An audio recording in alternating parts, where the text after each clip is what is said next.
कई बार मेरा और आपका जीवन सूख सकता है। आप और मैं आत्मिक तरीके से, शारीरिक तरीके से, मानसिक तरीके से अपने जीवन में सूखापन महसूस करते हैं। पैसों की तंगी, बीमारी से और दूसरी परिस्थितियों से आपके और मेरे जीवन में आ सकती है। शायद ऐसी बीमारी लग जाए जिससे हमारा और हमारे पूरे परिवार का जीवन अस्त व्यस्त हो जाए। बहुत सारे समय पे लोग कर्जे में चले जाते हैं बीमारियों के कारण। मैंने बहुत सारे लोगों के बारे में सुना है कि जब उनका परिवार बहुत अच्छा था, लेकिन अचानक से कोई बीमारी लग गई उनके परिवार के किसी व्यक्ति को, और सब कुछ उनका बेचना पड़ा और उसके बाद भी वो व्यक्ति को बचा नहीं पाए। एक तो व्यक्ति भी चला गया, उनकी धन संपत्ति भी चली गई, प्लस उनके ऊपर कर्जा हो गया। ऐसी समस्याएं हो सकती है। शायद कई बार आपके घर जो बहुत अच्छा चल रहा है, लेकिन किसी ने बुरी लत लगा दी आपके बेटे को, आपके पति को, आपकी पत्नी को, और आपका पूरा परिवार अस्त व्यस्त हो गया। और ऐसी परिस्थितियां बहुत सारे टाइम पे विश्वासियों के जीवन में, अविश्वासियों के जीवन में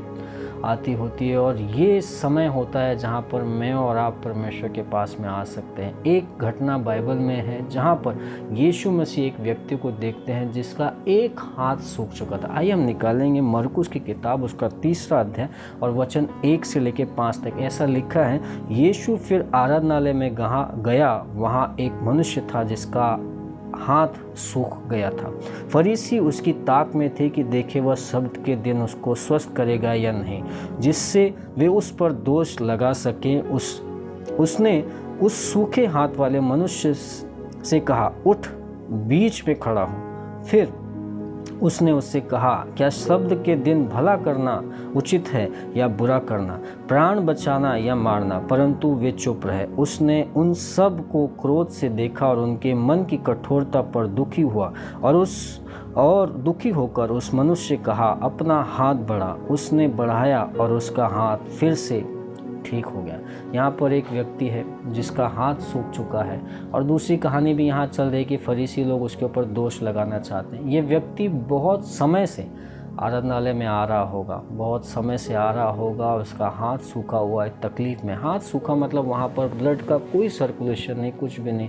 एक लकवे से मारा हुआ व्यक्ति का हाथ जैसा है, जहाँ पर कोई भी नहीं। वो शायद हाथ पतला हो गया, बहुत उसमें है, वो कोई काम का नहीं, उससे कुछ काम नहीं हो सकता। और ऐसा व्यक्ति आराधनालय में आता है और यीशु उसे देखता है। मैं आपको बताना चाहता हूँ कि यीशु मसीह आज भी आराधनालय पे, आज भी जब भी आप उसके नाम से जहाँ कहीं पे भी आप खड़े होते हैं, बैठते हैं, यीशु आपके आसपास में होता है, यीशु आपके पास में होता है। ये व्यक्ति आराधनालय में गया और वहाँ पर यीशु की नज़र उसके ऊपर पड़ती है। यीशु उसे देख लेता है और वह उसके हाथ को चंगा करने के लिए आता है। मैं आपको बताना चाहता हूँ, ये जो व्यक्ति है इसका हाथ सूखा हुआ, शायद इसके समान आपका और मेरा मन सूखा हो सकता है, मेरा परिवार सूखा हो सकता है, मेरा बेटा, मेरी बेटी, मेरा पति, मेरा पत्नी शायद सूखी हो सकती है, जिनका जीवन शायद अस्त व्यस्त हो सकता है। मैं आपको बताना चाहता हूँ, परमेश्वर आपके हर उस सूखेपन को, हर एक उस व्यक्ति को जो आपके घर में सूख गया है, या हर एक उस चीज़ को जो आपके घर में सूखी, या आपका जीवन जो सूख चुका है, शायद आत्मिक रीति से, शारीरिक रीति से सूख चुका है, यीशु उन सारे सूखेपन को ठीक कर सकता है। यीशु ने इस व्यक्ति को उनके बीच में, ऐसा लिखा है कि यीशु ने उसे कहा, उठ, बीच में खड़ा हो। आज परमेश्वर आपको और मुझे यही कह रहा है, उठ, बीच में खड़ा हो। शायद आप और मैं साइड में, किनारे पे, एक तरफ में, जहाँ पर आप एक तरफ में संसार को देखते हैं, एक तरफ में परमेश्वर को देखते हैं। शायद ये व्यक्ति एक किनारे में बैठा था, यीशु ने से कहा, बीच में आ, उठ और बीच में। आज परमेश्वर आपसे और मुझसे यही कह रहा है, उठो और बीच में आओ, उठो और मेरे बीच में। अगर आप चाहते हैं आपका जीवन पहले जैसा बहाल हो, पहले जैसा बेहतर हो, आपके घर में आशीष है, आपके बच्चों में आशीष है, आपके परिवार में आशीष है, आपको और मुझे कुछ करना पड़ेगा, आपको और मुझे उठना पड़ेगा। जिन संगति में आप रह रहे हैं, जिन लोगों के साथ में आप रह रहे हैं, जिन लोगों से आप बातचीत कर रहे हैं, अगर वे लोग परमेश्वर में आपको बढ़ा नहीं रहे तो आपको वहाँ से उठना पड़ेगा। ये व्यक्ति एक तरफ में बैठा था, परमेश्वर ने उसे कहा, उठ, खड़ा हो और बीच में, उसे बीच में लेके आया। परमेश्वर चाहता है आप और मैं बीच में। जब हम बीच में आते हैं, परमेश्वर आपके और मेरे लिए कुछ कार्य करना चाहता है। बीच में, आराधनालय के बीचों बीच उसे ला के खड़ा किया। आज आपको और मुझे परमेश्वर यही कह रहा है, बीच में हो। मैं भी अपने जीवन में कई बार इधर उधर होता हूँ, पर परमेश्वर मुझे भी कह रहा है, बीच में आ, बीच में आ, बीच में आ। आपको और मुझे कह रहा है बीच में। शायद आप में से कुछ लोगों को पता है उनका किनारा कहाँ है, शायद आप जानते हैं कौन सी जगह पे आप चूक रहे हैं, कौन सी जगह पे आपसे भूल हुई। ऐसा कोई भी व्यक्ति नहीं है जिसे उसे मालूम नहीं कि वो कहाँ पे गलत है, कहाँ पे उससे चूक हो रही, कहाँ पे उसके बच्चों से चूक हुई, कहाँ पर उसके पति से चूक हुई। आज परमेश्वर कह रहा है बीच में आ जाओ, उन सारी बातों को छोड़ दो, बीच में आ जाओ। मुझे नहीं पता ये व्यक्ति का हाथ किस कारण से, कैसे, कब और कितने साल से उसे ये तकलीफ़ है, लेकिन जब यीशु ने उसे देखा आराधनालय में जाकर, यीशु आज भी आराधनालय में जाता है, यीशु आज भी आपके और मेरे हृदय के आसपास में आता है। और जब वो आपको और मुझे ऐसी हालत में देखता है तो वो आपको और मुझे ये कहता है उठ खड़ा हो और बीच में। आज परमेश्वर आपसे मुझसे कह रहा है उठ खड़ा और बीच में। और जैसे ही वो व्यक्ति बीच में आता है, यीशु से कहता है अपना हाथ बढ़ा। आज आपको कुछ बढ़ाने की ज़रूरत है, हाथ बढ़ाने की ज़रूरत है, अपने शरीर को बढ़ाने की ज़रूरत है, अपने मन को बढ़ाने की ज़रूरत है। और जैसे मैं और आप अपने मन को, शरीर को, हाथ को, आत्मा को बढ़ाते हैं, परमेश्वर चंगाई लेके आता है। जैसे उस व्यक्ति ने हाथ बढ़ाया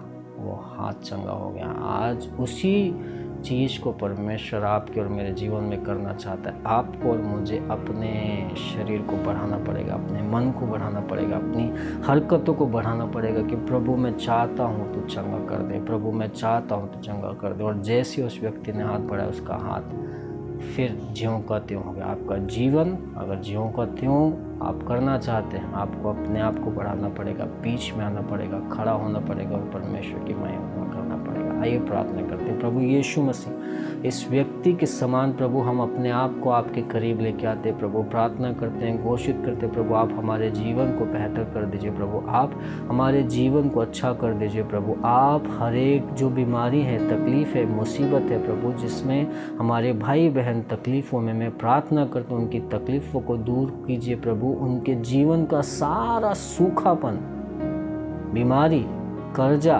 मुसीबत, नशा, एडिक्शन, हर चीज़ को दूर कीजिए प्रभु। आपकी महिमा आज होने दीजिए प्रभु। हर एक जन जो सुन रहा है, देख रहा है, मैं घोषित करता हूँ प्रभु उनके जीवन में कुछ अगर सूखापन है उस सूखेपन को आप दूर कर देंगे प्रभु। आपकी महिमा सबके द्वारा होगी प्रभु। धन्यवाद देते हैं, प्रार्थना प्रभु यीशु के नाम से करते हैं। आमीन आमीन। प्रभु आपको आशीष दे। अगर आप चैनल पे नए हैं तो ज़रूर से सब्सक्राइब कीजिए, लाइक कीजिए और दूसरों के साथ में शेयर कीजिए।